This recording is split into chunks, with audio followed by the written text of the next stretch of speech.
perkenalan dulu namanya siapa? Perkenalkan, nama saya Usama Yusril Hamid. Umurnya sekarang berapa? Untuk saat ini 21 tahun. Eh, Anda bergelut di bidang apa untuk sekarang? Untuk saat ini bergelut di bidang prestasi dalam cabang olahraga pencaksilat. Kenapa Anda bisa tertarik dalam cabang olahraga pencaksilat? Dulu eh, awal mulai itu kelas 2 SMP. Nggak tahu kenapa, emang buat jaga diri saja dan untuk olahraga saja. Itu pertama dulu itu buat seperti itu. Oh, berarti sudah berapa lama Anda menggeluti bidang ini? Berarti sudah hampir 8 8 tahunan. Oh, sudah lama ya. Eh, Pelatih Anda Saat siapa? ini pelatih di kampus adalah dosen saya juga dari ilmu keolahragaan, yaitu Pak Faris Said. Apakah dalam olahraga tersebut dapat mempengaruhi prestasi Anda di dalam universitas? Bisa jadi. Anda biasanya latihan seminggu berapa kali atau sehari berapa kali? Untuk saat ini memang belum ada event termasuk ke dalam latihan umum. Latihan umum itu seminggu latihannya empat empat kali untuk saat ini karena masih persiapan umum. Berarti kalau tidak ada event itu latihannya beda lagi. Kan di dalam latihan itu ada persiapan umum, persiapan khusus, dan persiapan itulah. Nah, nanti itu memang berjalan sesuai program, karena sudah ada program latihannya dari pelatih tersebut. Jadi untuk saat ini kan masih persiapan umum, jadi masih tidak terlalu, intensitasnya tidak terlalu tinggi, jadi seperti itu.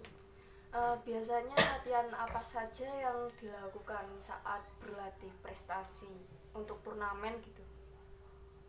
Untuk turnamen, yang pertama yang paling penting adalah fisik, karena fisik menentukan kita di dalam pertandingan. Kalau kita sudah memang tekniknya bagus, tapi kalau kita kalah fisik ya akan hancur, karena siapa yang bertahan paling lama dia yang akan menjadi pemenangnya. Jadi yang pertama fisik, yang kedua baru teknik, seperti itu. Oh, jadi faktor yang paling mendukung dalam uh, penentuan kemenangan di event adalah fisik ya. Ya, fisik. Terus mengapa tertarik di bidang pencaksilat? Ya seperti yang saya sampaikan tadi, untuk yang utama ya untuk menjaga diri sendiri dan orang-orang terdekat, kemudian untuk kesehatan, bukan itu aja, kesehatan tubuh. Oh, gitu. Terus apa saja sarana prasarana yang digunakan untuk berlatih Untuk sehari-hari? untuk di kampus saat ini cukup komplit dan memadai, seperti adanya matras, box, samsak, kun, dan karet juga ada. Kemudian yang lainnya lah, lapangan juga ada, sudah ada tempatnya, seperti itu. Biasanya jika berlatih harus memakai seragam lengkap atau bebas gitu? Bebas sopan, yang penting pakai jersey dan juga training panjang ataupun pendek. Yang penting tidak boleh pakai kaos biasa, harus berjersey. Oh gitu. Mengapa tidak boleh memakai kaos biasa? Apa namanya ya, beda aja gitu. Beda cara itu ya. Ya kan, kalau kaos biasa kan basahnya lama. Nah, kalau jersey kan lebih cepat kering, jadinya ketika istirahat itu sudah kembali lagi, seperti itu. Jadi tidak menghambat pergerakan ketika latihan. Oh, baik, baik. Terus apakah Anda diwajibkan untuk latihan mandiri? Aslinya wajib. Kata pelatih saya, seorang atlet itu wajib melakukan tiga hal ini. Yang pertama itu sit up, back up, dan juga push up. Itu yang wajib dilakukan bagi seorang atlet. Tapi untuk yang lainnya itu kebutuhan masing-masing. Biasanya kalau set up, push up, atau back up itu sehari dilakukan berapa kali? Minimal. Bisa minimal 3 kali, pagi sebelum mandi, sore sebelum mandi, dan malam sebelum tidur. Oh gitu. Untuk jumlahnya berapa? 15 kali 3 set. Oh, 15 kali 3 set.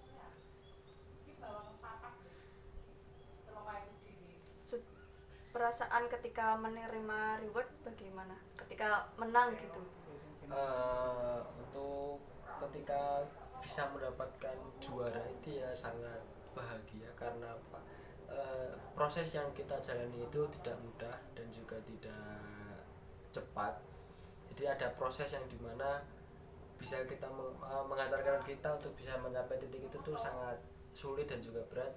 Jadi ketika kita mendapatkan juara ataupun reward tersebut ya kita sangat bahagia, bahkan bisa sampai menangis karena kita tidak tahu bahwa kita bisa mencapai titik itu dengan proses yang pernah dijalani sebelumnya. Ketika mengalami kekalahan, perasaan Anda bagaimana? Apakah menangis atau merenung atau bagaimana? Kalau untuk pribadi nangis tidak, merenung tidak, kecewa pasti iya. Seperti itu. Karena ya tadi proses yang dijalani itu tidak mudah. Kalau tiba-tiba kalah ya mesti ada rasa kecewa, tapi tidak boleh berhenti dan harus dievaluasi apa yang perlu diperbaiki, seperti itu. Baik, apakah Anda pernah mengalami kecurangan di dalam pertandingan? Pernah. Mengapa itu bisa terjadi? Karena dulu itu bertanding di kandang lawan, seperti itu. Jadi di kandang lawan, kemudian wasit juri itu rata-rata dari mereka. Jadi ketika final itu sedikit dicurangi ketika hampir selesai pertandingan. Berarti ketika tuan rumah membuat pertandingan harus dievaluasi lagi ya apabila itu akan terjadi kecurangan-kecurangan yang disengaja oleh pihak dari tuan rumah sendiri ya. Seharusnya ada protes dari seluruh peserta, namun karena kita sebagai tamu tidak bisa berbuat apa-apa, jadi ya hanya bisa mengalah kepada tuan rumah. Oh iya. Apakah ketika mengalami latihan maupun mengalami pertandingan Anda pernah terjadi cedera? Dulu pernah ketika kelas 3 SMP, ketika itu masih pada penyisihan. Dalam pertandingan itu ya tidak kerasa apa-apa, namun setelah selesai pertandingan baru kerasa di jari manis yang tangan kanan ini mengalami retak. Terus itu ditangani ke dokter atau ke ahli atau gimana? Dulu itu setelah terjadinya itu kan dulu bengkak. Setelah bengkak itu dikompres pakai es, kemudian di ronsen dan memang retak, tapi tidak mau dibawa ke dokter. Kalau dibawa ke dokter kan nanti bisa jadi mengalami dioperasi, maka saya tidak berani dioperasi. Maka dulu itu dibawa ke bisa disebut cangkal putung lah, kayak pijat, cuma diperbaiki kembali dengan tradisional, seperti dipijat lah seperti itu. Untuk meminimalisir cedera yang akan terjadi, apa yang harus dilakukan? Pertama, latihan itulah yang penting, kemudian menjaga aman ketika bertanding itu. Apa yang bisa membuat kita cedera jangan dipaksakan. Ketika bertanding bagian-bagian apa saja yang tidak boleh diserang? Kalau di dalam cabang olahraga pencaksilat itu dimulai dari leher ke atas kemudian kemaluan, itu tidak boleh diserang karena fatal akibatnya. Sudah berapa kali Anda mengikuti turnamen? Untuk 8 tahun ini cukup banyak, tidak bisa dihitung lah. Oh, sudah berpengalaman ya. Ya bisa jadi. Tapi untuk di prestasi dewasa ataupun di kampus baru 3 kali lah Yang kejuaraan. apakah itu sudah termasuk turnamen nasional atau masih Jawa Tengah atau bagaimana? Yang pertama itu nasional di Solo, kemudian yang kedua itu tingkat apa ya, itu kurang tahu lah, tapi itu dilaksanakan di Batang dan itu kalah karena ketemu tuan rumah. Kemudian yang baru kemarin Januari tahun ini 2023 di Bandung itu internasional dan alhamdulillah diberi kesempatan untuk menjadi juara. Nah, selamat ya. Kenapa selalu terjadi problem ketika mengalami apa itu bertemu tuan rumah yang sudah dijelaskan tadi, wasit yang dari pihak sana, terus ada juri yang dari pihak sana dan membela pihak tuan rumah sendiri. Kenapa dari dulu tidak pernah diperbaiki ya? Mungkin karena apa ya? Mungkin karena mereka menjadi tuan rumah, jadi rata-rata dari wasit ataupun juri dari perguruan mereka, karena tidak ingin merasa malu dan mungkin tidak ingin menjelekkan nama mereka menjadi sebagai tuan rumah, mungkin mereka menggunakan segala cara agar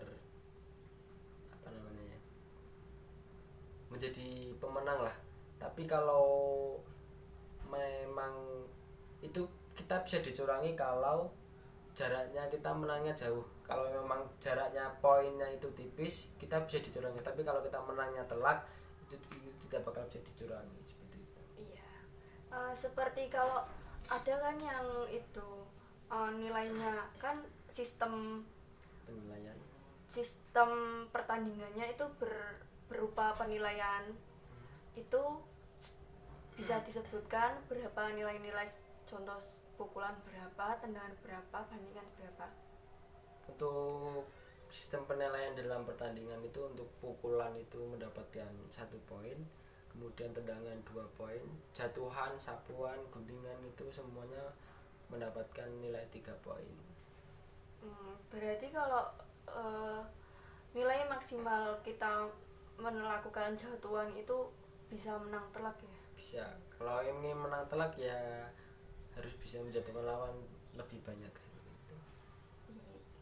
Lalu bagaimana tanggapan orang tua Anda mengikuti olahraga di bidang ini?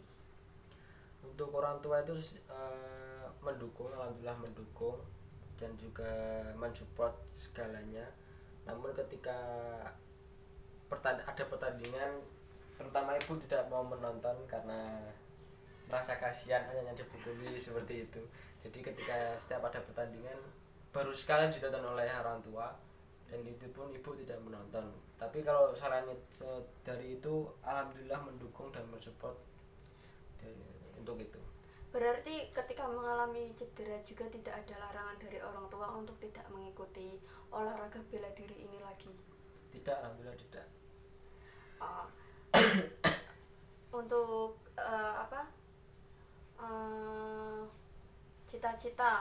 cita-cita Anda mencapai olahraga ini hingga titik apa? Mungkin nanti kalau sudah sudah waktunya untuk berhenti ya, kalau sudah merasa puas ya akan saya sudahi. Tapi untuk tujuannya minimal bisa bersaing di Jawa Tengah di event resmi, bukan di event apa namanya champion lah. Kenapa Anda tidak memiliki cita-cita untuk itu, bertanding di event POM, SEA Games? Karena apa namanya, merasa diri sendiri itu tidak berkembangnya itu lama, jadi tidak bisa langsung cepat, ya sadar diri aja lah. Merasa belum mampu gitu. Ya seperti itu.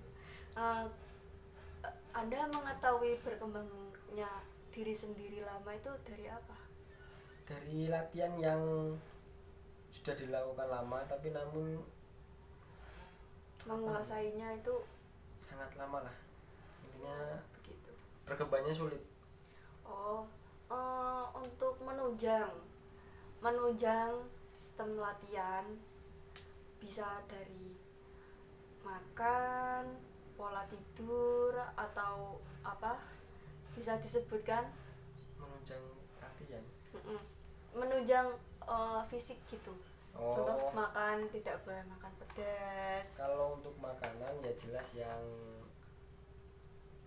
berprotein, yang bergizi, dan juga yang paling penting tidak begadang lah, pola tidur yang baik dan juga pola makan yang baik, intinya seperti itu untuk menjaga tubuh tetap sehat seperti itu.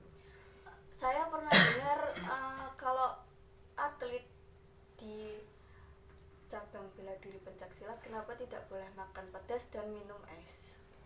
Kalau untuk pedas itu karena mempengaruhi di nanti di sistem lambungnya, kan nanti ketika menggunakan di dalam pencaksilat itu menggunakan sistem campuran aerobik dan anaerobik. Jadi ketika beraktivitas itu kita tidak tahu apa yang terjadi di dalam perut. Nah biasanya kan kalau kita makan pedas kan biasanya langsung panas kemudian mules. Nah untuk menghindari itu, ketika biar tidak terjadi ketika pertandingan, maka boleh, tapi ketika sebelum pertandingan ataupun beberapa hari sebelum pertandingan itu dilarang makan pedas karena akan mempengaruhi fisik juga. Dan untuk es itu juga akan mempengaruhi fisik, karena kalau untuk es itu juga mempengaruhi dalam stamina dan juga fisik seorang atlet. Biasanya sebelum bertanding apakah Anda diberikan makanan seperti buah-buahan atau apa, susu? Sebelum pertandingan Iya, tidak ada, tidak ada. pribadi masing-masing lah untuk buah-buahan, dan itu pribadi masing-masing. Ketika bertanding itu dalam apa? Dalam olahraga pencaksilat sendiri, untuk apa itu, berat badannya itu bisa berpengaruh atau tidak? Untuk di pencaksilat itu memang ada menggunakan sistem berat badan, jadi ada per kelasnya lah, untuk dari sekian sampai sekian kelas apa, sekian kelas apa. Jadi ketika over maka kita didiskualifikasi, dan juga ketika kita under juga akan didiskualifikasi seperti itu. Apakah Anda pernah mengalami over berat badan atau under berat badan? Sekali pernah, ketika itu di OSM, event OSM, itu bukan karena kurang berat badan ya, salah masuk kelas, aslinya masuk kelas C tapi malah masuk kelas D, jadinya harus menambah beberapa kilo untuk bisa bertanding seperti itu. Terus Anda didiskualifikasi saat itu? Menggunakan trik lah. Oh iya. Agar bisa bertanding, bukan didis tapi ada trik lah untuk bisa in dalam, kan waktu itu juga ada dispensasi under 5 ounce. Nah, Iya. seperti itu akhirnya bisa lah masuk walaupun lawannya gede-gede.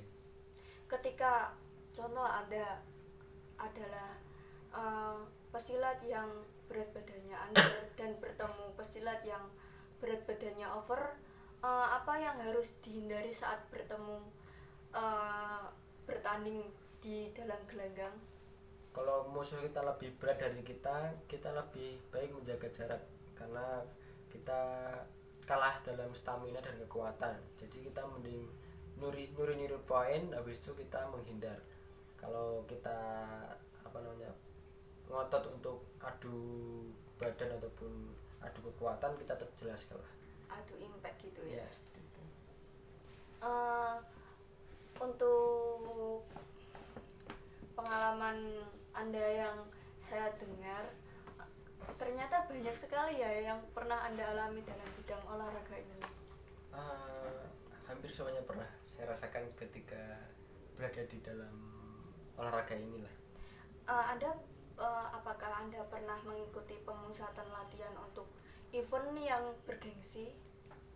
Pernah sekali tahun 2021 lah, ketika itu mewakili Kabupaten Kendal untuk seleksi Porprov itu. Untuk sistem latihannya sendiri apakah berbeda atau sama dengan latihan ya biasa yang Anda lakukan di tempat latihan? Sangat berbeda, karena di TC ini pun latihannya cuma seminggu sekali, seminggu 2 kali lah, dan itu pun di akhir pekan, jadi menurut saya itu kurang maksimal seperti itu. Ketika itu 1 hari atau 2 hari pemusatan latihannya? Kadang 1 hari, kadang 2 hari, tergantung latihannya lah. Kalau pagi sama sore ya berarti 1 hari, kalau sore dan juga ataupun sore dan pagi bisa Sabtu sore dan Minggu pagi seperti itu. Ketika kan kalau menginap gitu dengan teman, itu pasti pola tidurnya akan terganggu. Apakah fisiknya untuk besok TC itu tidak terpengaruh? Jelas terganggu kalau kita tidur bersama teman-teman, karena mungkin kita akan banyak bergurau, banyak ngomongnya, jadi kita mungkin sedikit telat untuk tidurnya, bisa jam 11 atau setengah 12, dan untuk akan mempengaruhi, dan itu pun akan mempengaruhi ketika di paginya ada latihan, mungkin kita lebih mudah capek ataupun badannya sakit seperti itu. Anda pernah terjadi pingsan ketika latihan atau tidak? Atau muntah? Untuk pingsan belum pernah, tapi kalau muntah sudah pernah, sering malah. Kalau mau muntah itu sering. Anda pernah mencuri-curi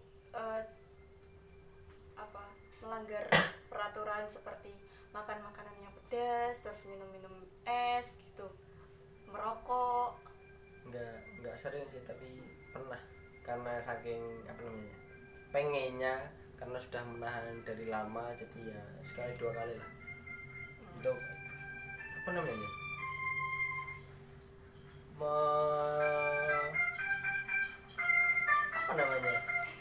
biar ya udah gitu aja loh, rasa pengennya tuh udah kelakon seperti itu.